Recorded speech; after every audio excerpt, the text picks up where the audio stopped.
Okay,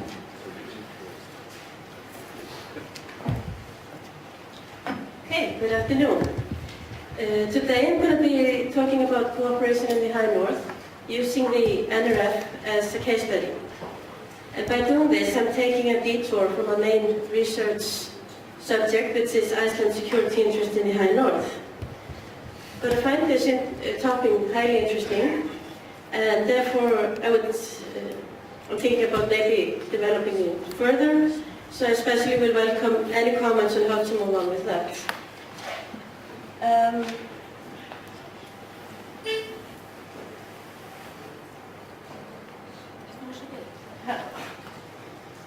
Okay.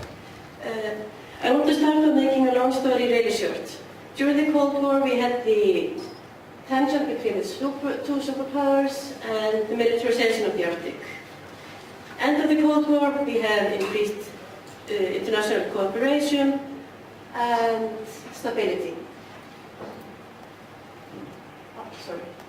Now on to globalization. So there are a few facts that we must all face when we look at the Arctic. One of those facts is that the Arctic is already highly globalized. It's no longer, if it ever really was, a private matter of the Arctic states.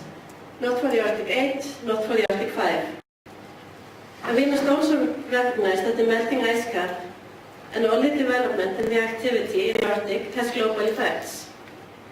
Like a colleague of mine pointed out at the ECPR conference last weekend, the melting ice and the rising sea level doesn't only change the living conditions of the polar bears in the Arctic, but also the living conditions of tigers in Bangladesh. So there's a connection between the local and the global. Just as the local affects the global, so does the global affect the local. And the last aspect of globalization to be pointed out here is that we already have a high number of different actors that have taken interest in the Arctic through different links, and they are already there in one way or another. So now I just want to point out that I'm not a peace researcher, so this is a kind of new field for me. Might be on thin ice. I know we have at least one peace researcher in here. You can correct me if I'm wrong. But I want to start by making a distinction between negative and positive peace. By negative peace, we're talking about the absence of war, absence of direct violence. I will argue that the stability that has already been reached in the High North fulfills all conditions of negative peace. But however, that is not enough. The absence of war is not enough, and it can, negative peace on its own can be it can obscure deep injustices and make a mockery of peace. If it's left unaddressed, it can sow the seeds for future conflicts. Therefore, we also need to be aiming for positive peace. Positive peace is something more, it's broader, and requires the overcoming of structural and cultural violence as well. And the High North today has many elements of positive peace. But however, the concept of positive peace is not a task where the mission is ever likely to be completed and just crossed off the list. It's something that requires a lot of work and constant work, and we need to promote it constantly and bring in more elements.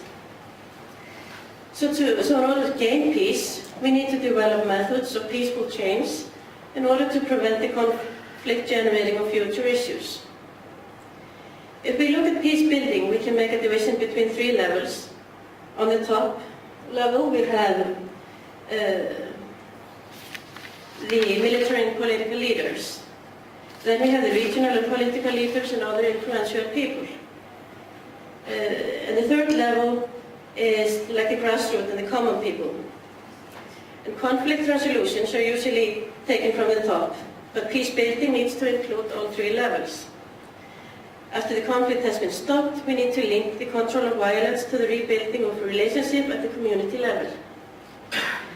Securitization and desecuritization are also two phenomena relevant to peace building. As by securitizing an issue, you take it out of the public or political debate and make it less transparent. By desecuritizing matters, you do the opposite. So, when I was doing this research, I got the privilege of interviewing the man that initially launched the idea of the Northern Research Forum in a speech he gave at the University of Lapland in 1998. The man I'm talking about is, of course, Mr. Ólafur Grímsson, the president of Iceland. He told me about his vision of the NRF as a town square. In fact, a very democratic town square where everyone with interest in the region would be welcome and where people would gather and keep open dialogue. And because of how globalized the Arctic is, I decided that I could use any town square. I went with my favorite, which is the Plaza Mayor in Madrid.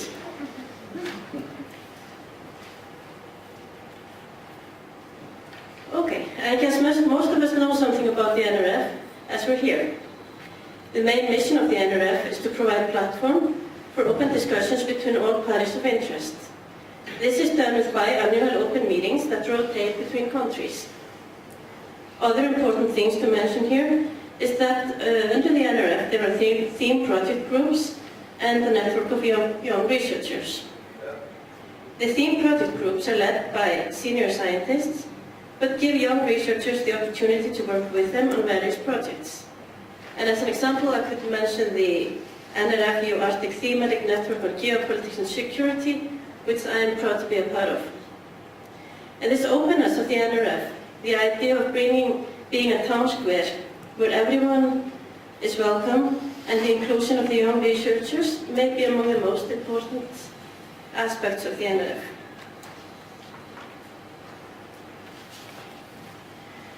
And when I think about how the NRF can contribute to maintaining the stability of the Arctic region, and perhaps be helpful in taking that extra step towards more positive peace, this is what I see.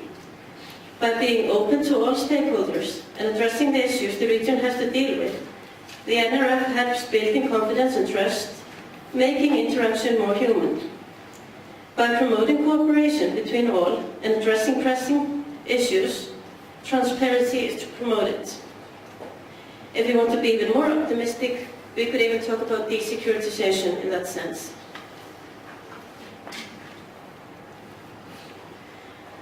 But how optimistic can we allow ourselves to be? A lot has changed since the NRF was first established, and many new actors have entered the scene. Is the NRF able to keep up with the development in the region, and can it keep up with other forums for cooperation? And lastly, can the NRF keep renewing itself? I think the answer to all these questions is yes, but however, it's not an unconditional yes. It requires insight and a lot of work. The NRF has gained over 10 years of experience in this field, and as long as it has people that are willing to go the extra mile to make sure it keeps up, I don't see any reason why it should not. But nonetheless, there are a few important things worth mentioning here. The NRF must be flexible and seize its opportunities. It has to maintain its openness and make sure that it will not just become another forum where academics cooperate. It must also make sure that new people will be integrated and included.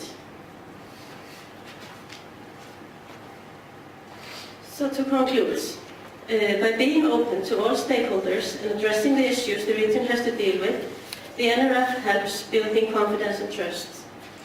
By promoting cooperation between all and addressing pressing issues, transparency is promoted. If we want to be even more optimistic, we could even talk about desecuritization. And let's not forget the sharing of information and how much easier it becomes for the decision-making people to take rational decisions when they know more.